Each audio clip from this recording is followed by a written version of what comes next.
होय मोगाच्या भावा भयणांनो, देवाची बरेपणां साबार.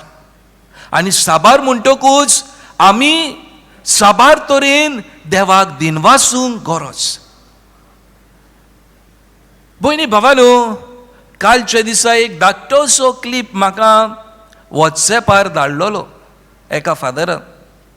आनी हें पळोवन म्हाका खरेंच खूब संतोश भोगलो. एक धाकटुलें सुपुल्लें भुरगें जाका दिश्टी पडना तें देवाक दिनवासता.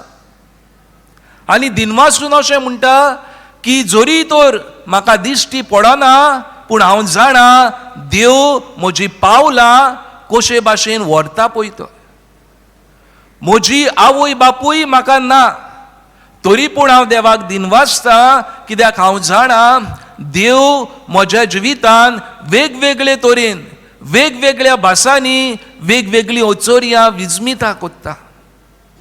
आनी भयणी भावांनो, संवसार केरीत भाशेन दोळ्यांनी पळयना आनी ताच्यान दुसऱ्यो वस्तू कांयच पळोवंक जायना, तरी पूण हें सुपुल्लें भुरगें देवाक दिनवासता, आर्गां दिता. आनी म्हजें कितें काय?